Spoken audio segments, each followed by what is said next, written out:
Existem pessoas que são permanentemente submetidas à necessidade de julgar.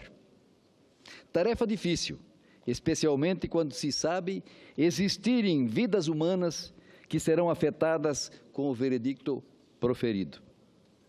Os senadores e senadoras têm esta responsabilidade, da qual não podem se esquivar, mesmo que sua função precípua fosse legislar e fiscalizar o Executivo.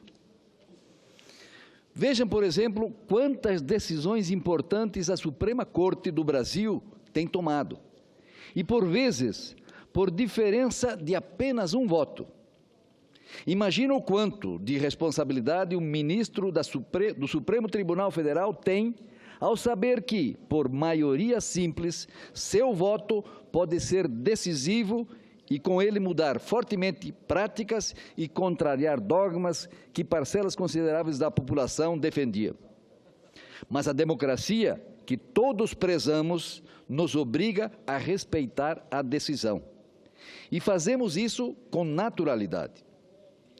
Assim também, senhoras e senhores senadores, é o que acontece conosco neste momento.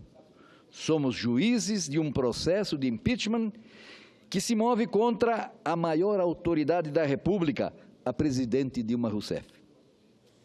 Diferentemente do Supremo, onde se decidem casos de grande impacto e alcance social por maioria simples, aqui no Senado, no caso do impeachment, nossa decisão para interromper o mandato da presidente requer que, no mínimo, 2/3 dos senadores votem favoravelmente.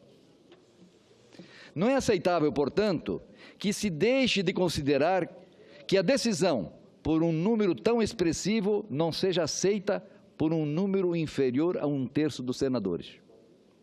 Não podemos, em hipótese alguma, aceitar que existam senadores mais ou menos qualificados, mais ou menos responsáveis.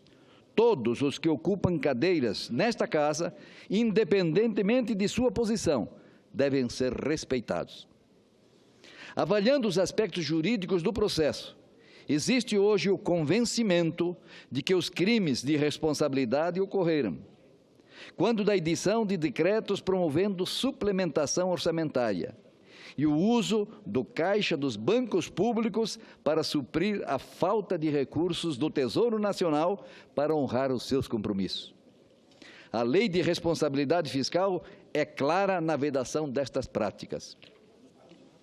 Portanto, no aspecto jurídico, a argumentação de defesa da presidente mostrou-se insuficiente para destruir as irrefutáveis argumentações que o relatório da Comissão Especial de Impeachment trouxe para que cada senador formasse seu juízo.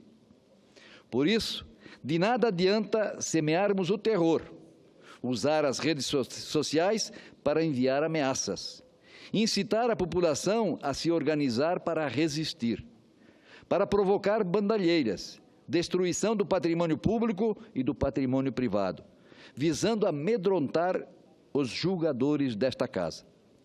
Vamos exercer a democracia fazendo o que estamos fazendo há meses, que é a boa discussão da matéria, o bom confronto de ideias. Mas, ao final, votada a matéria, aceitar o resultado que surgir. Na vida, ora se vence e ora se perde. Tiremos, pois, lições de todos estes acontecimentos. Os crimes de responsabilidade não podem ser tratados como coisas banais. Afinal, a vida dos brasileiros foi duramente afetada e ninguém pode negar isto. A inflação, que atenta contra os mais pobres, voltou. Juros altos desestimulam o investimento.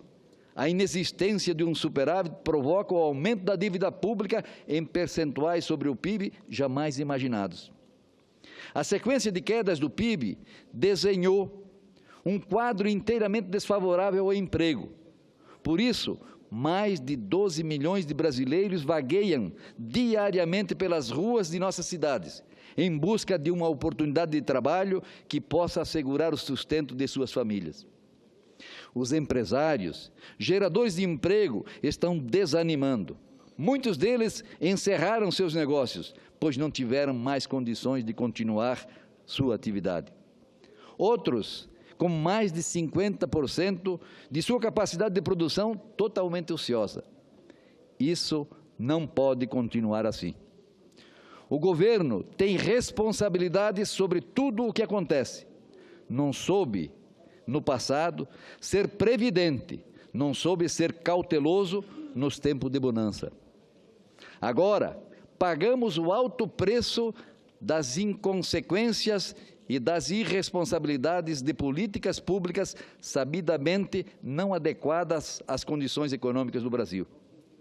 Assim, pensando no Brasil dos desempregados que amargam a dor de não terem o que oferecer às suas famílias, nos trabalhadores que podem passar a fazer parte do rol dos desempregados, das donas de casa que veem a cada dia a inflação aumentando o preço daquilo que é básico para dentro de sua casa, do empresário, empreendedor que sempre colocou o seu capital em risco, dos municípios brasileiros que vivem as maiores dificuldades da história da República, dos governos estaduais igualmente atingidos pelo fracasso da política econômica implantada pelo governo da presidente Dilma, é que tomo minha decisão. Por tudo isso, declaro-me convencido da ocorrência dos crimes de responsabilidade, inteiramente comprovado em relatório irrefutável, aprovado pela Comissão Especial do Processo de Impeachment, no qual se assegurou amplo direito de defesa. E também, levando em conta o convencimento pessoal de que o caos econômico a que o Brasil foi submetido, e ainda convencido de que a presidente Dilma Rousseff perdeu inteiramente sua capacidade para dialogar com a sociedade brasileira, com os agentes econômicos, com a classe política, condições indispensáveis para o enfrentamento responsável, a superação dos desafios que se tem pela frente, informo que votarei sim a favor do impeachment. É próprio do ser humano e do brasileiro em especial encontrar saídas surpreendentes e se reinventar mesmo nos momentos mais dramáticos da história. Este não é um momento dramático, mas exige decisão. É unido que o Brasil se reconstruirá. E com o impeachment, nós brasileiros poderemos novamente conjugar o verbo esperançar.